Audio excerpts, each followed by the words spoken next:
Welcome to Frontline Adventists, a podcast that tells the stories of young Adventist colporteurs on the front lines for Christ.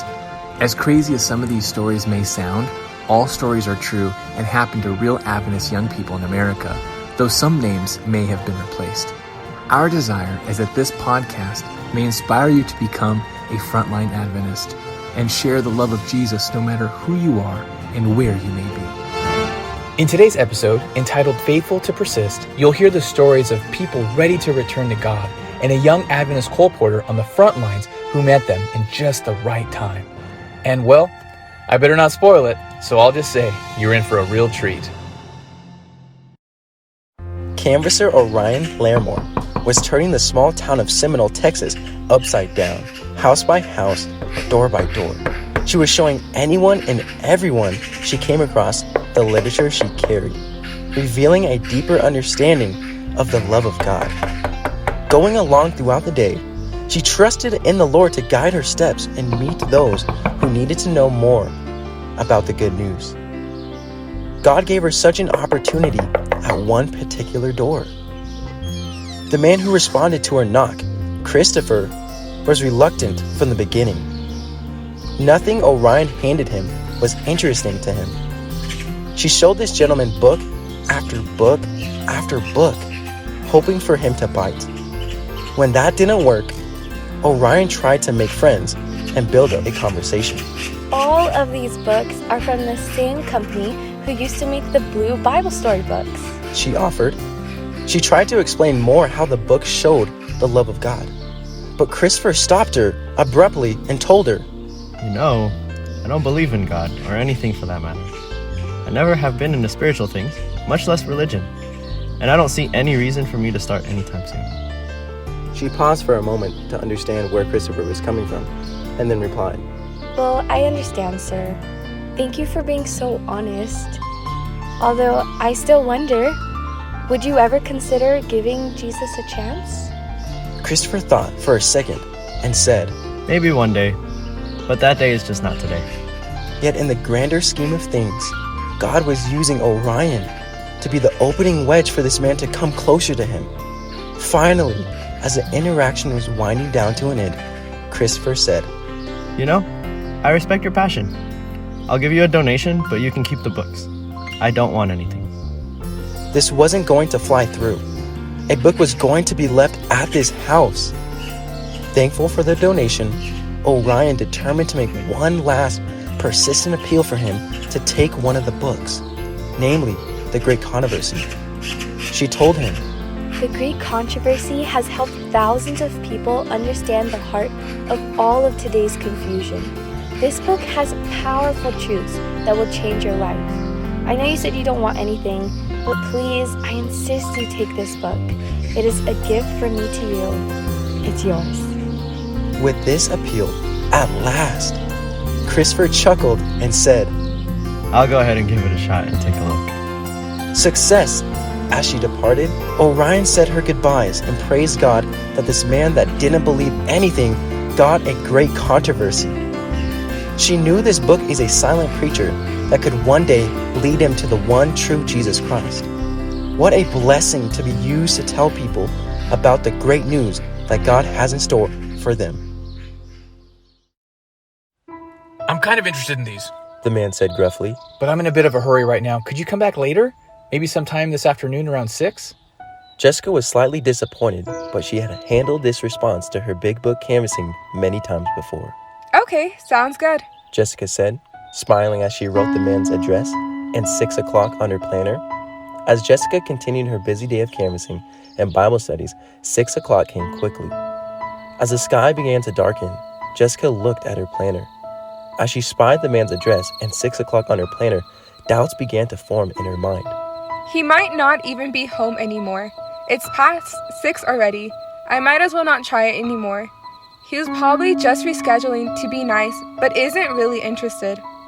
As these thoughts swirled around her mind, Jessica was tempted to give up.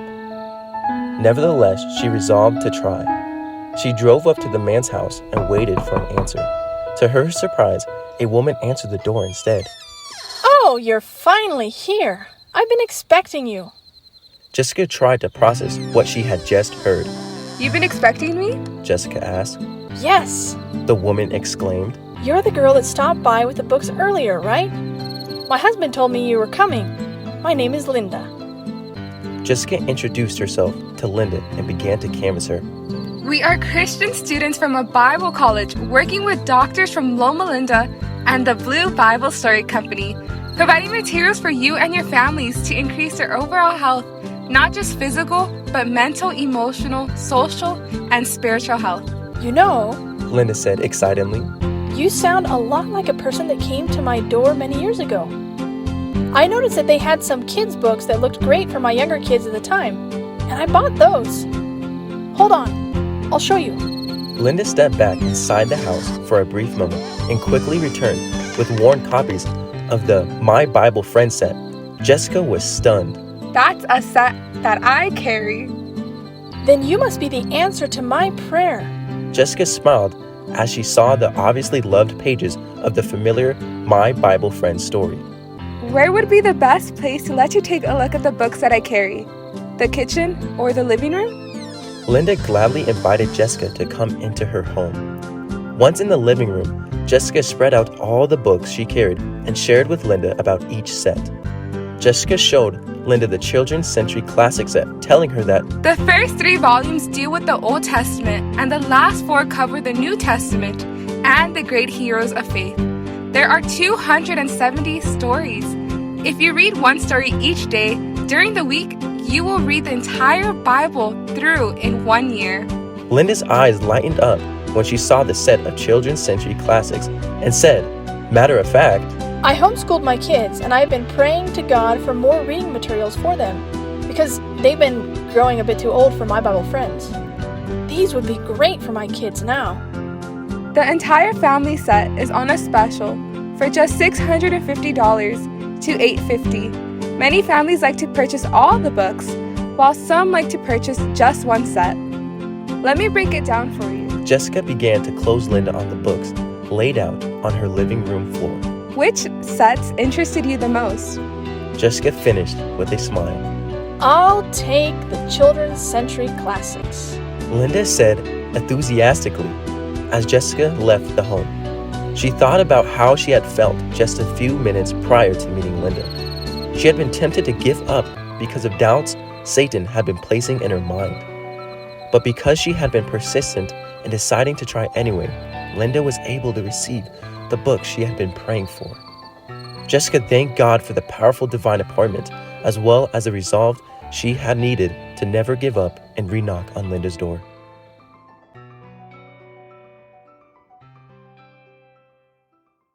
Souls West 2021 practicum was well underway. While staying in Las Vegas, Anna and the other first-year students' training revolved mostly around leadership principles and applications. But this day, Anna had another opportunity to canvass in the field. As she walked through a neighborhood of cookie-cutter homes, one stood out. Even from several yards away, she could hear the laughter. God, continue to teach me. She prayed as she knocked on the door. A young lady, Tess, opened the door with a smile. Hi there. A few more college-age people could be seen from outside. As Anna introduced herself and handed Tess the first book, a cookbook, she commented. You guys seem to have a lot of fun around here. What's the connection? We're roommates. Tess said, but her eyes stayed on the young canvasser. Anna took this as a cue to continue sharing about the book. This book offers you the latest information on healthy cooking. Who usually cooks among you all? We mostly eat out. Tess said, stretching out her arm to give the cookbook back. Still, Anna persisted in the conversation. What do you usually do with your free time? Again, Tess gave a short, shrugging answer about TV and a lack of free time. Anna needed to keep Tess' interest afloat, so she handed her a copy of the answer book. This was her favorite book to show young people because of its links to videos and presentations for non-readers. As she flipped through the pages that explain what the Bible says about health, prophecy, and why we suffer, Anna asked Tess, What's your faith background? I went to church a little bit when I was a kid, but not really anymore. Life's just busy with school and all. Tess tried to hand the book back to Anna, again not interested in what she had to offer.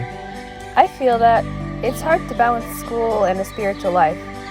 Let me show you one more, just so you know your options. She switched Tess out for a Theodicy DVD and shared the canvas for it, emphasizing how Tess could use it to spark her desire for God in the time of a short documentary. Thanks. Tess said with a sorry smile. But I'm still not super interested. Anna was tempted to give up, but she knew this college girl could find more satisfaction in her busy life if she only lived it for Jesus. So with a prayer in her heart, she handed Tess a Happiness for Life, a small pamphlet version of Steps to Christ that colporteurs can leave for a small donation. This book will help you with stress and the many problems of life. She said. Tess's expression changed, and she grabbed the book with intentness.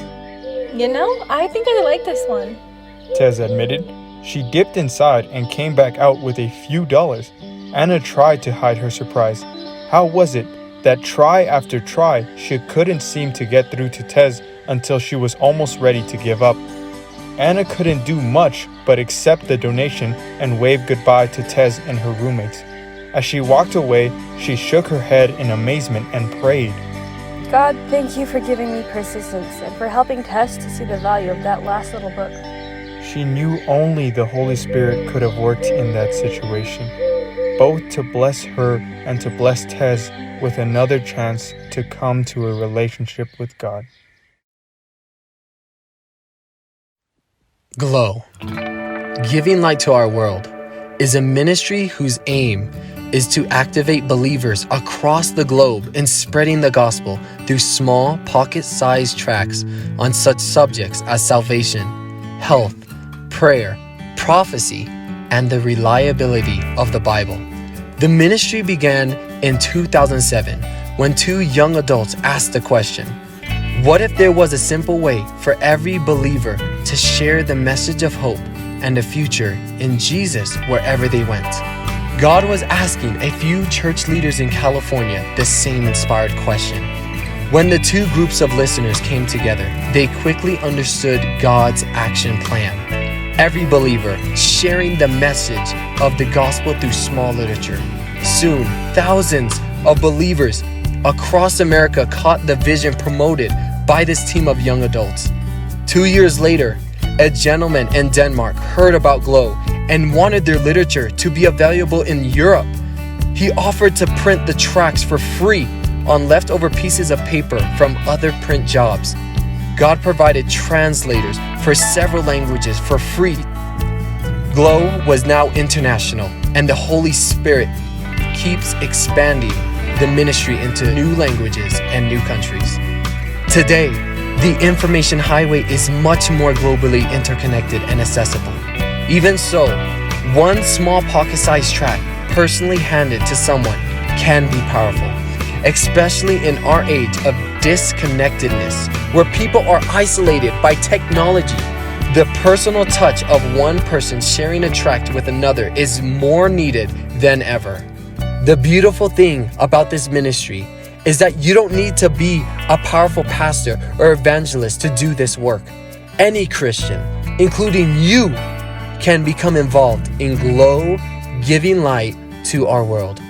To find out more about this powerful ministry, please visit the website glowonline.org. Again, that's glowonline.org.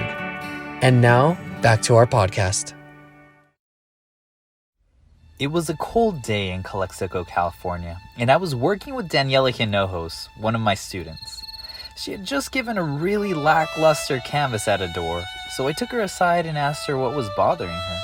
She said, Manny, I'm tired and I'm cold. And I said, Daniela, we're all tired and cold.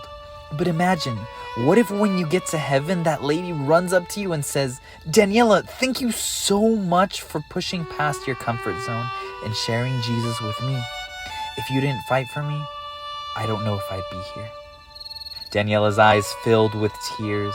Motivated and with a newfound resolve to be more persistent, she said, Okay, I'll try. She knocked on the next door. Hello? a middle-aged man named Oliver answered. Hello? He said.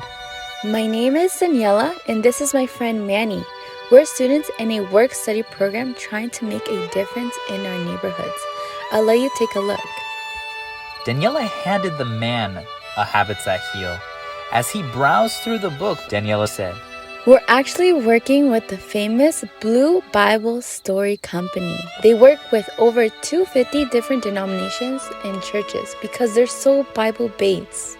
Daniela handed Oliver a great controversy. The Great Controversy follows a path of freedom from the Dark Ages to America's role in current world events. It shows how men stood up for freedom and died because of it. This book has helped thousands to understand today's headline in the light of Bible prophecy. Oh, you guys are Christians? Oliver asked. I'm Christian as well, Pentecostal. Oliver flipped through the Great Controversy. History, huh? Oliver looked at Daniela thoughtfully. I actually really like reading about history. How about I give you 25 for the Great Controversy and Habits That Heal?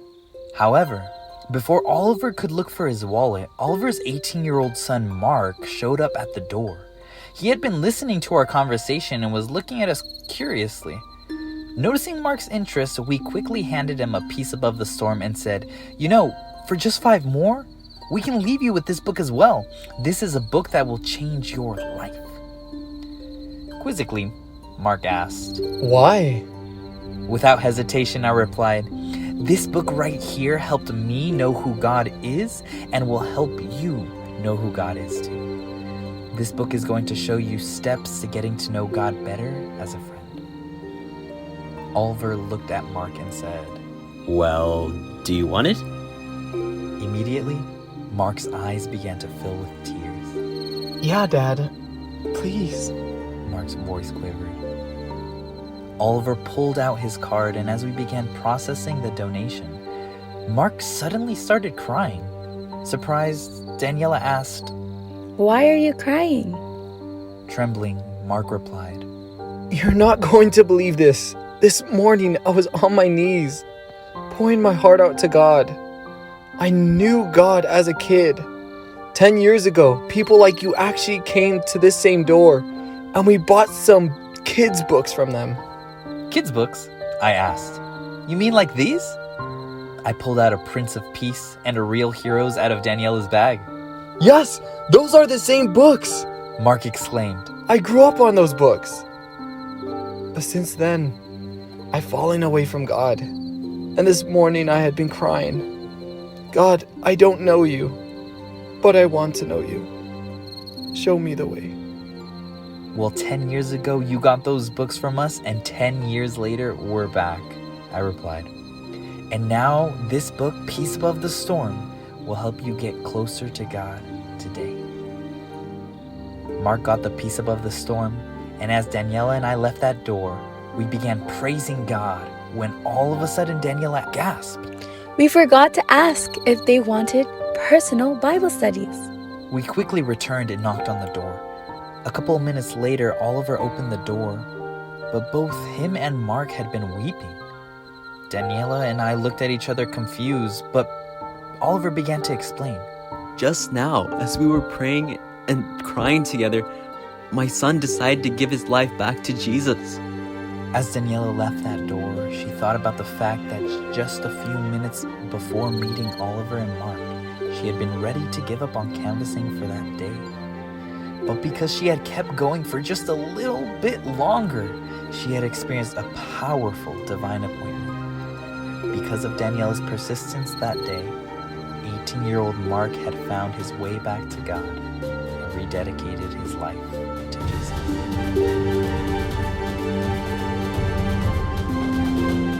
That's it for today and another episode of Frontline Adventists, stories of young Adventist coal porters on the front lines for Christ. This podcast is put out by Souls West. Featuring in this episode, the voices of Joshua Roman, Kimberly Agosto, Caleb George, Derek Rosado, Jay Wilder, Carl Pedro, Nick Lesh, Francis Lazardo, Emily Duffield, and Steve Gutierrez. Audio produced by Caleb George. To learn more about Souls West, the literature ministry, how to become a student yourself, or how you can donate towards our mission of preparing young people for eternity, please visit soulswest.org. That's SOULS West.org. Thank you for listening, and until next time, GB.